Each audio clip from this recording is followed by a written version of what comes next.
Real estate की industry में बहुत दिनों से सोच रहे हो घर खरीदना है, लेकिन आपके पास पूरा पैसों का इंतजाम नहीं है और आपको बैंक लोन पे डिपेंड रहना है। लेकिन उस केस में आपको ये नहीं समझ में आ रहा है कि आप एलिजिबल है या नहीं, कितना लोन मिलेगा, कितने रुपए की प्रॉपर्टी आप खरीद सकते हैं। ये सब चीजों का नॉलेज अगर आप डेप्थ में चाहते हैं तो इस वीडियो को एंड तक जरूर देखिए, क्योंकि इस वीडियो में हम आपको 8 ऐसी स्टेप्स बताएंगे जहां पे इंस्टेंट होम लोन कैसे ले सकते हो, कैसे जल्दी आप एलिजिबल बन के अच्छा होम लोन लेकर अच्छा घर ले सकते हो, रीसेल प्रॉपर्टी ले सकते हो, वो सब आपको पता चलने वाला है। मैं doctor Amol Maurya, real estate coach, real estate trainer, real estate author and entrepreneur. और दोस्तों, रियल एस्टेट इंडस्ट्री का बहुत इंपॉर्टेंट ये वीडियो है सभी के लिए। अक्रॉस आप कोई भी स्टेक होल्डर हो, बिल्डर हो, डेवलपर हो, मार्केटिंग एजेंसी के ओनर हो, एजेंट हो, ब्रोकर हो, चैनल पार्टनर हो या कोई क्लाइंट हो, बायर अवेयरनेस सीरीज का ये हमारा वीडियो है। सबसे पहली step, do research about lenders. Market में कितने लेंडर्स अवेलेबल है, कितने ऐसी बैंक्स हैं जो होम लोन में एक तो काम कर रहे हैं, वो रिसर्च सबसे पहले आपको करना जरूरी है अगर आपको इंस्टेंट होम लोन चाहिए तो। हाँ दोस्तों, नेशनलाइज बैंक से लोन लेना चाहते हैं, प्राइवेट बैंक से लेना चाहते हैं, आपका क्या टर्म्स एंड कंडीशंस है, आप कितने परसेंट तक का होम लोन देख रहे हैं, ये सब रिसर्च आप बेसिकली गूगल पे जाकर भी कर सकते हैं, बैंक के वेबसाइट पे जाकर भी कर सकते हैं कि किसका होम लोन का इंटरेस्ट क्या है, क्या एलिजिबिलिटी क्राइटेरिया, बहुत सारी चीजें आपको बैंक की वेबसाइट पे मिल जाती है। ये रिसर्च करना इंडिविजुअली बहुत जरूरी है, क्योंकि फिर आप डिसाइड कर पाएंगे कि आपको किसे कांटेक्ट करना है। क्या आपको एक नेशनलाइज बैंक के एम्प्लॉय से कांटेक्ट करना है, एचडीएफसी या आईसीआईसीआई कोई प्राइवेट बैंक को कांटेक्ट करना है, कोटक बैंक को कांटेक्ट करना है, या नेशनलाइज बैंक में एसबीआई, पीएनबी। ये मैं भारत के होम लोन के बैंक्स के बारे में बात कर रहा हूँ। Second, check your credit score and eligibility. ये स्टेप सबसे जरूरी है। आपका क्रेडिट स्कोर कितना है, आपका सिविल स्कोर कितना है। अगर 750 प्लस आपका स्कोर है तो आपको लोन मिलने के चांसेस ज्यादा है, अप्रूवल के चांसेस ज्यादा है। अगर 800 850 प्लस है तो वो तो बहुत अच्छा स्कोर है, लेकिन 700 से नीचे है, 750 से नीचे, 700 से नीचे तो थोड़ा डिफिकल्ट हो जाता है अच्छे बैंक से लोन मिलना। उस केस में आपको आपका एलिजिबिलिटी क्राइटेरिया पे और ज्यादा स्ट्रिक्टली बैंक के एम्प्लॉयज चेक करते हैं। और एलिजिबिलिटी का मतलब होता है आपका अगर आप जॉब करें तो कितने साल बचे आपकी सर्विस को, चाहे गवर्नमेंट जॉब हो चाहे प्राइवेट जॉब हो। अगर आप बिजनेस कर रहे हैं तो आपका एलिजिबिलिटी कितना हो सकता है, कितना लोन आपको दिया जा सकता है। ये सब बैंक के एम्प्लॉयज चेक करते हैं जब वो आपसे मिलते हैं। और ये पूरा प्रोसेस जब होता है तब आप श्योर होने लगते हो धीरे धीरे कि आपको कितना लोन मिलने वाला है, कितने समय के लिए, क्या ड्यूरेशन तक आपको लोन मिल सकता है। तो दोस्तों, अगर आपने पॉइंट नंबर 2 तक देख लिया तो इसके आगे की इंपॉर्टेंट चीजें जानने से पहले मैं चाहूंगा कि आप इमीडिएटली चैनल को सब्सक्राइब करें और बेल आइकन को हिट करें। ऐसे प्रैक्टिकल वीडियो आपके कभी मिस हो हम नहीं चाहते। और वीडियो को लाइक करना ना भूले, आपके लाइक से मुझे और मेरी टीम को बहुत सपोर्ट मिलता है ताकि हम आपके लिए ऐसा प्रैक्टिकल कंटेंट रेगुलर लेकर। Third, family status. हाँ, ये भी एक बहुत इंपॉर्टेंट पॉइंट है। अगर मान लीजिए आपको कम समय बचा हुआ है, आपके जॉब के 10 ही साल बचे और आपको 20 साल का मिनिमम टेन्योर का लोन लेना है, ताकि क्योंकि वही लोन है जो आपके इसमें बैठ रहा है, तो उस केस में वो देखते हैं कि कोई कंबाइन एप्लीकेंट है क्या, जिसकी इनकम आपके साथ कंबाइन हो जाए, जिसकी पेइंग कैपेसिटी थोड़ी ज्यादा हो, आपके फैमिली के कितने मेंबर है जो आपको इस लोन लेने के प्रोसेस में सपोर्ट कर रहे हैं। तो ये बैकअप भी पूरा वो लोग चेक करते हैं बैंक की टीम, तब जाकर आपको सही तरीके से लोन जल्दी मिल सकता है। चौथी step, property valuation and processing fees. अब प्रॉपर्टी का वैल्यूएशन बैंक की टीम करती है, प्रोसेसिंग फीस भी वो आपको चार्ज करती है, कभी 0.5%, कभी 1%, कभी 0.25% या तो 5,000 10,000 जो भी होता है, depending on the loan amount, कितना बड़ा लोन आप ले रहे हैं उस पर ये सब डिपेंड है। तो अब उनकी टीम जो है वो पूरा वैल्यूएशन चेक करती है प्रॉपर्टी का, चाहे वो रिसेल की प्रॉपर्टी हो, चाहे नई प्रॉपर्टी हो, चाहे कोई टाउनशिप में नया फ्लैट आप खरीद रहे हो, चाहे कोई आप सैंक्शन प्लॉट खरीद रहे हो, कोई भी हो। बैंक की टीम का काम है दोस्तों वैल्यूएशन को चेक करना, प्रॉपर्टी को पूरी तरह से वेरीफाई करना।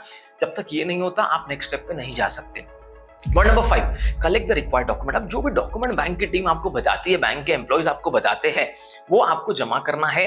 आपका पैन कार्ड, आपका आधार कार्ड, आपका सैलरी स्लिप, जितनी भी चीजें, फॉर्म नंबर 16, जो जो डॉक्यूमेंट वो आपको बता रहे हैं वो आपके पास अगर रेडी है तो लोन जल्दी अप्रूव होगा, फास्ट अप्रूव होगा। अगर आप बिजनेस कर रहे हैं उस केस में आपका income tax return last 3 years का, आपकी बैलेंस शीट, ये सब वो चेक करते हैं।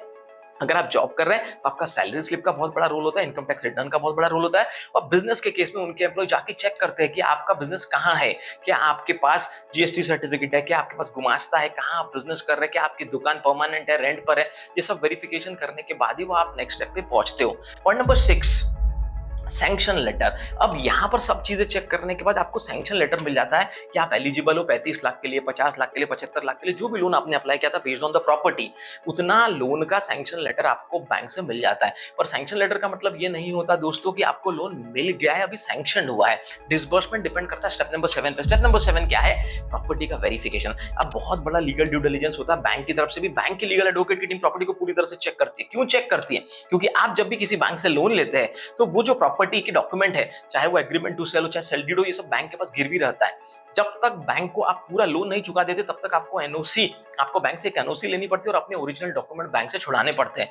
तब जाकर ही आप 100% लोन को क्लियर करने का उस प्रॉपर्टी के ओनर बनते हो। और एक बहुत अच्छी चीज भी है, एज एन ओनर अगर आप सेफ इन्वेस्टमेंट करना चाहते हो, एज एन इन्वेस्टर अगर आप सेफ इन्वेस्टमेंट करना चाहते हो, तो थोड़ा सा ही सही बैंक का लोन लीजिए। इससे बैंक की लीगल टीम भी प्रॉपर्टी को पूरा वेरीफाई करती है, चेक करती है। तो ये लेवल तक जब आ जाती है प्रॉपर्टी वेरिफिकेशन पूरा कंप्लीट हो जाता है, तब बैंक एश्योर हो जाता है कि जो भी सैंक्शन अमाउंट था, अब उसका आगे जाकर डिसबर्समेंट होगा। पॉइंट नंबर 8, लोन का डिसबर्समेंट। अब डिपेंडिंग ऑन आपने कौन सी प्रॉपर्टी खरीदी है, नई प्रॉपर्टी खरीदी है, रीसेल प्रॉपर्टी खरीदी है, उसके हिसाब से बैंक लोन को डिसबर्स करता है। या तो डायरेक्ट बिल्डर के नाम पे भी डिसबर्समेंट होता है, या अगर आपको रीसेल प्रॉपर्टी खरीद रहे हैं आपके नाम पे भी डिसबर्समेंट होता है, और आप फिर उस रीसेल प्रॉपर्टी के ओनर को वो पैसा देते हैं।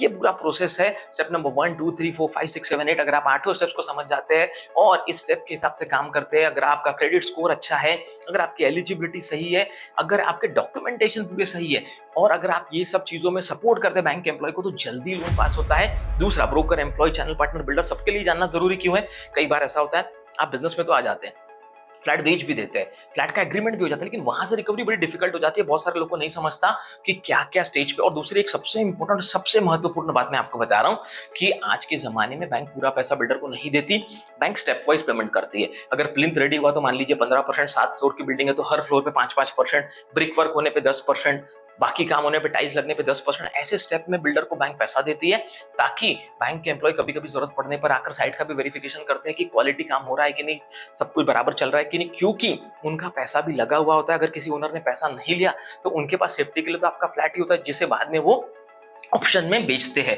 ऑक्शन करके बेचते हैं, या नीलामी आपने सुना होगा। ये सब कब होता है, जब आप पेमेंट नहीं दे पाते तो बैंक सील कर लेती है प्रॉपर्टी को, और उसके बाद उन्हें ऑक्शन में वो प्रॉपर्टी को बेचना पड़ता है। तो फ्रॉम जीरो टू एंड हम आपको पूरा प्रोसेस समझा रहे हैं कि अगर आप लोन लेते हैं, भरते हैं और एनओसी लेकर बैंक से फ्लैट छुड़ा लेते हैं, पूरे पैसे देने के बाद, पूरे ईएमआई भरने के बाद, तो वो सबसे सेफ तरीका हुआ। लेकिन अगर आप नहीं भर पाते तो बैंक सील कर देते, ऑक्शन में बेचते, ये भी एक प्रोसेस है। तो फ्रॉम जीरो टू एंड हमने आपको सब बताने की कोशिश की। अगर आपको लगता है कि कोई और पॉइंट मैंने कवर नहीं किया है या कुछ और टेक्निकल चीज है, तो आप नीचे जरूर कमेंट में बता सकते हैं। अगर आपको लगता है किसी और प्रैक्टिकल टॉपिक पे आपको हमारी वीडियो देखना, जरूर कमेंट करके हमें बताइए। दोस्तों, अगर पूरे पॉइंट आपने देख लिए तो कौन सा पॉइंट आपको सबसे इंपॉर्टेंट लगा, इससे पहले कभी आपने होम लोन कराया था तो कौन सा पॉइंट आपने मिस कर दिया, जरूर कमेंट में हमें बताइए। हमारे चैनल को इंडिया का नंबर 1 रियल एस्टेट चैनल बनाने के लिए, हमारे book real estate game changer को नेशनल बेस्ट सेलर बनाने के लिए आपका बहुत बहुत धन्यवाद।